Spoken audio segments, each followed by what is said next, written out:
오늘 우리에게 주시는 말씀은 시편 78편 56절에서 72절까지의 말씀입니다.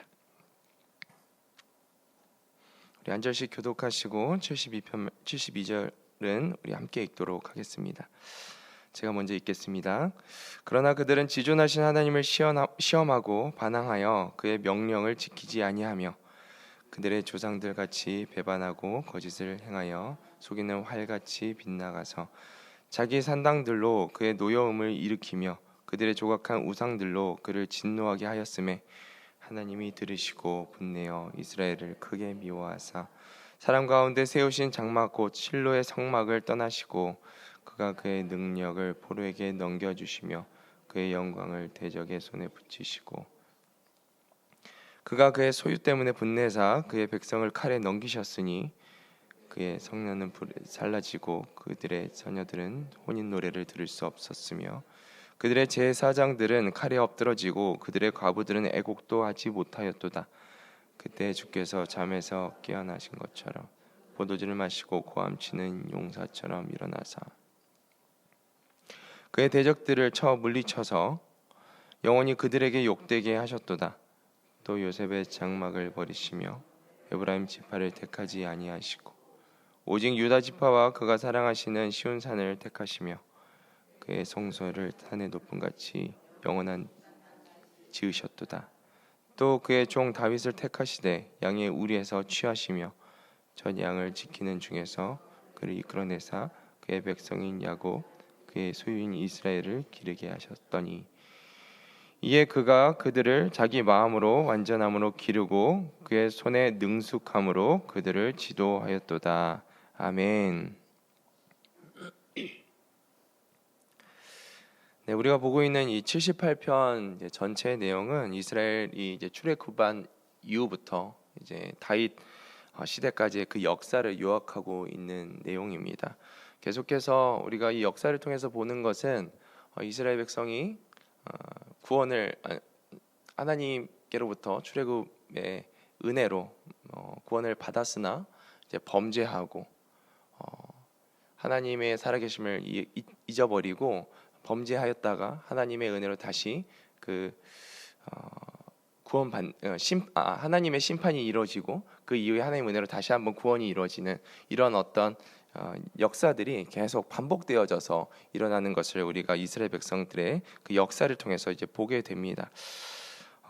오늘 보고 있는 56절 이후는 가나안에 이제 들어간 이후에 가나안 땅에 약속한 땅에 들어간 이후에 그들이 어떠한 식으로 또 하나님을 배반하는지에 대해서 또 기록하고 있고 하나님께서 이 이스라엘 백성의 또 진노 백성의 이 반역에 진노하시고 하나님의 은혜로 다시 한번 구원하시는 그 내용 이 이스라엘 백성의 반역 그리고 하나님의 진노 그리고 하나님의 구원 이렇게 세 가지가 또 다시 기록되어져 있는 내용을 우리가 볼 수 있습니다. 특별히 오늘 보고 있는 이 말씀에서 하나님의 구원의 영역에 다윗을 통한 이 회복의 역사를 한 번 더 기록하고 계시는데 이 다윗은 예수 그리스도를 예표합니다. 그래서 우리가 다윗을 통한 이 회복의 역사를 보면서 이 다윗 한 사람에 의해서 이 이스라엘 백성들의 어떤 구원을 이룬다라는 개념보다 하나님께서 예수 그리스도를 통하여서 다윗과 같은 또 예수 그리스도 같은 그 완전한 지도자를 통하여서 이스라엘 백성 하나님 나라의 그 백성들을 구원하신다라는 것을 우리가 한 번 더 묵상하며 주님만을 바라보는 시간들이 되기를 축복합니다. 먼저 이제 이스라엘 백성의 반역을 기록한 첫 번째 부분이 56절에서 58절까지의 말씀입니다. 이스라엘 백성의 이 죄에 대해서 기록하고 있죠. 56절 말씀입니다. 그러나 그들은 지존하신 하나님을 시험하고 반항하여 그의 명령을 지키지 아니하며 이스라엘이 지금 보여주는 첫 번째 죄는 이 교만의 죄라고 생각할 수 있습니다. 이스라엘은 이제 가나안에 입성해서 이제 하나님의 은혜로 안정된 삶을 누리게 됩니다. 그런데 점차 시간이 지나면서 하나님을 두려워하지 않는 상태가 되는 것이죠. 그래서 하나님의 인내심을 이제 시험하는 것입니다. 계속 죄를 짓고 반복적으로 반항하고 하나님의 말씀을 따르지 아니하는 그러한 교만에 빠지게 됩니다. 이 사사기 전체가 그런 어떤 반항의 시대를 기록하고 있는 것이죠. 사사기 21장 25절에 사람마다 자기 소견에 옳은 대로 행하였더라. 자신의 뜻대로 자신의 마음대로 하나님의 뜻을 떠나서 하나님의 인내를 시험하는 그 시대가 사사 시대였고 그 이후에 있는 왕정 시대였습니다. 이들은 하나님의 인내를 시험하고 반항하며 순종하지 않는 모습들, 그런 교만의 죄들을 보여줍니다. 57절 말씀입니다. 그들의 조상들 같이 배반하고 거짓을 행하여 속이는 활같이 빗나가서 그들의 두 번째 죄는 하나님의 뜻을 따르지 않는 불순종의 죄다라고 우리가 생각할 수 있습니다. 특별히 이 속이는 활같이 빗나갔다라고 이야기를 하는데 죄의 의미가 하마르티아, 그 관역에서 벗어났다라는 것을 의미합니다. 하나님의 뜻에서 벗어났다라는 것을 의미하는 것이죠. 이 가나안 정착 이후에 이스라엘은 하나님의 율법을 따르지 않고 하나님 뜻에서 벗어난 삶을 삽니다. 특별히 이방 민족의 그 삶의 태도들, 그런 문화들을 수용하여서 하나님 뜻이 아닌 그 자리에서 타락하는 모습들을 보여주게 되는 것이죠. 이 속이는 활의 모습, 죄로 인해서 하나님 뜻을 이루지 못하고 하나님 뜻과는 전혀 다른 삶의 모습으로 살아가는 이스라엘 백성들의 모습을 통해서 우리의 죄의 모습들도 같이 보게 됩니다. 58절 말씀입니다. 자기 산장들로 그의 노여움을 일으키며 그들의 조각한 우상들로 그를 진노하게 하였음에. 세 번째 죄는 우상숭배의 죄입니다. 이 구조는 특별히 가나안 땅에 들어간 이후에 가장 심각하게 드러나는 죄입니다. 산당은 하나님께서 정하신 이런 예배 초소가 아니라 자기 방식으로 제사를 드린 그 장소라고 우리가 볼 수 있습니다. 조각한 우상은 가나안 민족의 이 종교 문화에 동화되었다, 그런 우상 문화에 동화되었다라는 것을 우리가 볼 수 있는데, 지금 열왕기상하, 역대기상하 이 왕들의 모습들을 보면 산당들을 제거하지 않아서 계속해서 이 하나님을 떠난 이 영적인 타락이 반복되어지는 것을 우리가 보게 됩니다. 이 같은 이 교만, 불순종, 우상 숭배의 죄로 인해서 이스라엘은 하나님의 그 진노를 피할 수 없는 상황에 처하게 됩니다. 그래서 오늘 하나님은 이 세 가지의 죄를 우리 삶 가운데 경계하라고 오늘 말씀을 통해서 우리에게 다시 한번 말씀하고 계십니다. 하나님의 인내를 시험하는 그 교만에서 벗어나라는 것이죠. 일상 속에서 우리는 하나님을 나의 삶의 왕입니다, 하나님이 나의 삶의 주인 되십니다라는 것을 지속적으로 고백함으로써 하나님을 시험하는 그 죄 가운데 빠지지 않는지, 그 교만 가운데 빠지지 않는지 다시 한번 우리의 삶을 돌아보며 매 순간 하나님이 내 삶의 왕이십니다 라고 하나님을 인정하는 그 자리로 나아가야 될 줄로 믿습니다. 그럴 때 우리가 겸손하게 그 왕이신 하나님 앞에서 우리의 삶을 돌아보고 또 순종하는 삶의 힘이 우리 안에 주어지는 줄로 믿습니다. 두 번째는 하나님 뜻대로 사는 삶을 살아라 라고 다시 한번 도전하십니다. 이 빗나가는 활이 아니라 하나님 뜻에 바로 맞추어져서 살아가는 삶을 하나님께서 살라 말씀하고 계시는 것입니다. 우리가 빗나가는 활이 되지 않기 위해서는 항상 하나님의 말씀이 우리 삶 가운데 가까이 있어야 합니다. 하나님의 말씀이 우리 삶 가운데 읽혀지고 그 말씀이 우리 삶 가운데 사라지는 은혜가 빗나가는 활로서의 삶이 아니라 정말 하나님의 그 관역에 온전히 명중하여서 하나님 뜻대로 살아가는 그 복된 삶을 살아낼 줄로 믿습니다. 마지막으로 우상 숭배를 경계하라 말씀하십니다. 하나님보다 사랑하고 하나님보다 앞서는 것이 우상 숭배입니다. 보이는 우상뿐만 아니라 마음속의 우상을 우리는 경계해야 합니다. 인정받고 싶어하는 마음, 하나님보다 높아지고 싶어하는 마음, 물질과 성공 등이 하나님보다 앞서 있다면, 우리가 그것을 무엇보다 하나님보다 사랑하고 있다면 그러한 마음들을 우리가 경계하고 하나님만이 내 삶의 주인이십니다, 내가 하나님 말씀만을 따라서 행하겠습니다라고 결단하며 우리 삶에 있는 모든 우상 숭배들을 끊어내는, 그리고 경계하는 우리의 삶이 되기를 축복합니다. 두 번째 주제로 이스라엘 죄로 인한 그 하나님의 진노의 내용을 59절에서 64절까지 기록하고 있습니다. 하나님이 들으시고 분내어 이스라엘을 크게 미워하사 그 이스라엘의 죄의 모습들을 보고 그 교만, 불순종, 우상 숭배를 들으셨다라는 것은 알고 계신다라는 것을 의미합니다. 다 보고 계신다라는 거예요. 하나님께서 침묵하시지만 그 모습들을 하나하나 다 보고 계신다라는 것입니다. 그것을 보시고 그리고 그 죄에 대해서 너무 미워하시고 분노하셨다라고 기록하고 있습니다. 사랑 가운데 세우신 장막 곧 실로의 성막을 떠나시고, 이 실로는 이스라엘 백성들이 가나안 땅에 들어간 이후에 하나님의 임재가 머물렀던 장소입니다. 법궤가 있었던 장소입니다.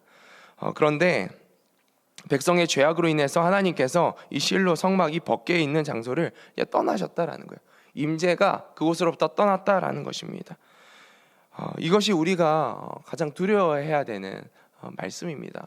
하나님이 우리 삶을 떠나는 것, 하나님의 임재가 느껴지지 않는 것, 우리의 죄로 인해서 하나님의 영광이 우리 삶을 통해서 나타나지 않는 것, 우리가 크리스찬의 모습은 하고 있으나 크리스찬답지 못한 삶을 살 때 우리는 생명력을 잃어버리는 것이지요. 제가 이번 주에도 이제 말씀을 묵상하면서, 그리고 이제 주일에 예배를 준비하면서 하나님께서 제 안에 이제 이미지처럼 떠올려 주신 것이 조화와 생화의 모습들을 이제 보여주시는 거예요. 조화는 생화와 같이 꽃의 모습을 하고 있지만 조화에게는 이제 벌이나 나비가 붙지 않습니다. 생명력이 없기 때문이죠. 우리가 같은 크리스천의 모습, 성도의 모습들은 하고 있지만 우리가 조화와 같은 모습들을 버려야 될 줄로 믿습니다. 죄가 우리 삶 가운데 있을 때 생명력을 잃어버리는 거예요. 우리 삶을 통해서 하나님이 드러나지 않고 우리를 통하여서 하나님의 그 생명력이 흘러가지 않는 삶을 살 수밖에 없는 것입니다. 근데 우리 삶으로부터 죄가 멀어지고 하나님이 우리 삶 가운데 가까워지고 하나님이 우리 삶 가운데 하나님의 임재가 우리 삶 가운데 충만할 때 그 하나님의 생명이, 하나님의 능력이 우리 삶으로부터 이웃에게, 이 땅 가운데 온전히 흘러가게 될 줄로 믿습니다. 하나님께서 우리에게 도전하시는 거예요. 생화로서의 삶을 살아라. 죄를 멀리하고 생명 대신 나를 가까이 하는 삶을 살아라 라고 하나님께서 다시 한번 우리에게 도전하시는 줄로 믿습니다. 하나님, 생화와 같은 삶을 살게 하여 주십시오. 살리는 자, 생명이 흘러가는 삶을 살게 하여 주시옵소서라고 우리 간절히 기도하는 우리의 삶이 되기를 축복합니다. 그렇게 이제 죄로 인해서 하나님의 임재가 떠난 그들의 삶 가운데 어떤 일들이 일어나는지 61절에도 계속 기록하고 있습니다. 그가 그의 능력을 포로에게 넘겨주시며 그의 영광을 대적의 손에 붙이시고, 여기서 이제 능력과 영광은 종종 이제 우리가 법궤를 의미하고 있음을 우리가 말씀을 통해서 보게 됩니다. 이제 법궤가 블레셋에게 이제 뺏겼던 장면을 우리가 사무엘상에서 이제 보게 되는데, 지금 법궤가 이제 포로에게 그 대적의 손에 넘겨졌다라는 것을 의미합니다. 하나님께서 자신의 영광을 의미하였던 이 법궤까지도 대적의 손에 넘기시기까지 우리의 죄를 책망하시고 마치 하나님의 능력이 대적의 손에 붙어 있는 것 같은 그런 모습을 통해서 우리의 죄의 모습들을 지금 질책하시는 그런 모습들을 우리가 보게 된다라는 것입니다. 우리가 단순히 악인의 어떠한 그 득세함, 이 땅의 악의 득세함을 강해지는 그런 모습들을 통해서 우리가 어떻게 저 악인들이 이제 강합니까? 저렇게 득세할 수 있습니까? 저들의 기세가 어떻게 사그라지지 않습니까? 라고 우리가 하나님 앞에 원망하기보다는 하나님의 능력이, 하나님의 힘이 그들의 손에 붙여졌음을 우리가 보면서 회개해야 되는 것입니다. 하나님, 우리의 죄악으로 말미암아 하나님께서 그 능력이 그들의 손에 붙어졌음을 허하고 계심을 우리가 보고, 하나님 용서해 주십시오. 하나님, 우리의 삶이 주님 앞에서 범죄하였습니다. 하나님의 임재가 우리 삶을 떠나도록 우리의 삶이 범죄하였습니다라는 것을 우리가 깨닫고 회개하는 우리의 삶이 되기를 축복합니다. 그가 그의 소유 때문에 분내사 백성, 이제 하나님의 언약 백성 때문에 분내했다라는 것입니다. 분내사 그의 백성을 그의 칼에 넘기셨으니, 죄에 빠진 자식의 백성의 모습 때문에 하나님께서 분내고 있다라는 것입니다. 그것 때문에 백성을 이방 민족의 그 칼에 넘기셨다라는 것을 지금 말씀하고 있습니다. 그들의 청년은 불에 살라지고 그들의 처녀들은 혼인 노래를 들을 수 없었으며, 이렇게 한 세대가 완전히 망가졌다라는 것은 단순히 전쟁의 피해가 아닙니다. 죄의 결과라는 거예요. 그들의 제사장들은 칼에 엎드려지고 그들의 과부들은 애곡도 하지 못하였도다. 제사장이 누구입니까? 이 종교 지도자들은 백성과 하나님 사이의 중재자였다라는 거예요. 근데 그들이 그 역할을 하지 못함으로, 같이 죄에 빠짐으로 그들조차도 하나님의 보호하심과 그 은혜를 누리지 못하고 죽임을 당하였다라고 이제 기록합니다. 남편을 잃은 여인들, 그 과부조차도 장례조차 치르지 못한 만큼 황폐한 그 상황 가운데, 너무 답답하고 애통한 상황 가운데 놓였다라는 것을 보게 됩니다. 우리가 하나님을 등지고 우상을 따랐을 때 예배하는 그 공동체조차도 보호받지 못하고 무너질 수 있다라는 이러한 심각한 경고들을 우리가 진지하게 받아들이고, 우리의 죄를, 그리고 이 땅의 죄를 우리가 함께 회개함으로 하나님의 구원을 바라보는, 그리고 하나님의 은혜를 우리가 다시 한번 경험하고 누리는 그 자리로 나아가야 될 줄로 믿습니다. 네, 65절에서 72절까지의 내용은 이어지는 하나님의 구원을 기록하고 있습니다. 이스라엘 백성의 그 죄로 인해서 하나님은 하나님의 공의로 진노하시지만, 결국에는 하나님은 하나님의 백성을 버리지 않으시고 구원을 하는 것을 우리가 보게 됩니다. 65절 말씀입니다. 그때 주께서 잠에서 깨어난 것처럼 포도주를 마시고 고함치는 용사처럼 일어나사, 주께서 잠들어 계신 것처럼 보였지만 어떠한 시기가 지나면 하나님께서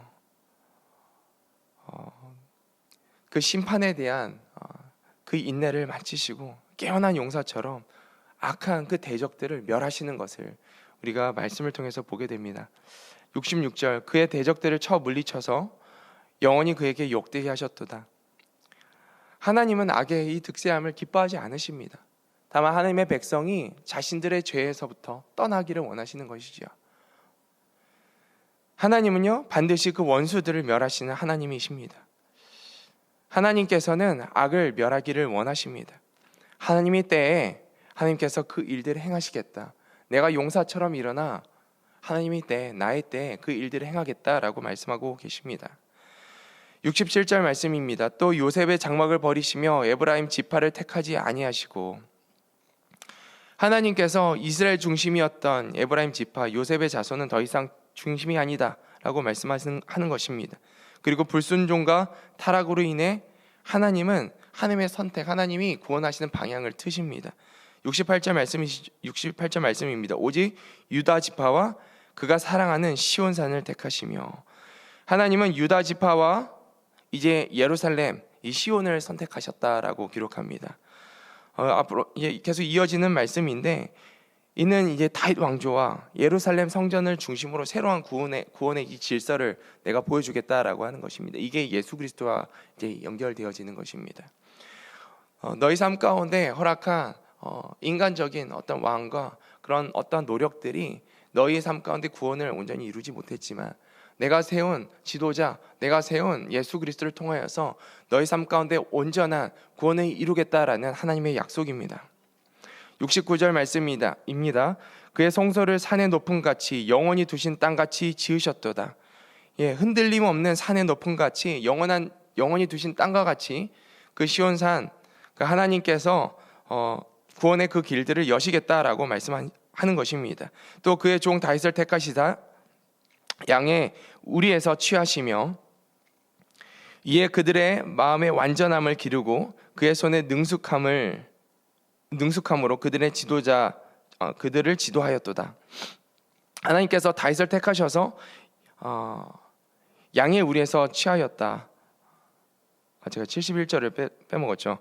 첫 양을 지키는 중에서 그를 이끌어내사 그의 백성인 야곱, 그의 소유인 이스라엘을 기르게 하셨더니, 이제 양을 돌보았던 이 다윗이 이제 하나님께서 직접 선택하셔서 하나님의 백성을 돌보는 목자로 세우십니다. 하나님께서 이제 기르게 하셨다라는 이 71절의 이제 표현은 단순히 통치하는 것이 아니라 이 이스라엘 백성들, 하나님의 백성들을 보살피고 책임지는 영적인 목자로 세우셨다라는 것을 의미합니다. 그리고 다윗이 마음의 완전함으로 그들을 기르고 그의 손에 능숙함, 그냥 완전한 성품과 완전한 그 능력으로 그들의 하나님께서 맡기신 그 백성들을 지도하였다, 인도하였다, 기르게 하였다라는 것을 하나님이 오늘 말씀을 통해서 이제 보게 합니다. 다윗의 이제 모습을 보면 정말 이 마음의 완전함과 손의 능숙함, 그 하나님께서 주신 성품과 하나님의 능력으로 이스라엘 백성들을 잘 이렇게 다스렸다라는 것을 우리가 역사를 통해서 보게 됩니다. 그런데 다윗조차도 사실은 불완전하죠.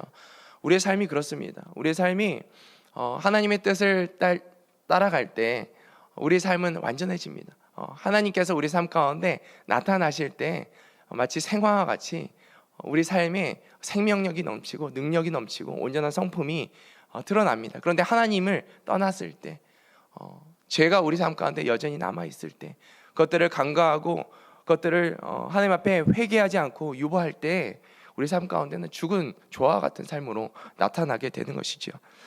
우리의 삶의 모습들을 하나님께서 아시기 때문에 다시 한번 하나님은 우리에게 예수 그리스도만 바라보라 말씀하십니다. 내가 그리스도와 함께 십자가에 못 박혔으니 그런즉 내가 사는 것이 아니요 내 안에 그리스도께서 사시는 것이라.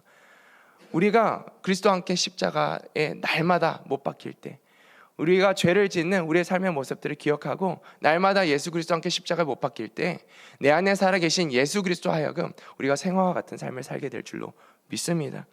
하나님, 우리 안에 예수님만 나타나게 하여 주시옵소서. 우리의 죄는 죽고 오직 예수님 그 생명만이 우리 삶을 통해서 나타나는 그런 인생이 되게 하여 주시옵소서라고 간구하는 우리의 삶이 되길, 이 아침이 되기를 축복합니다. 우리 같이 기도하겠습니다.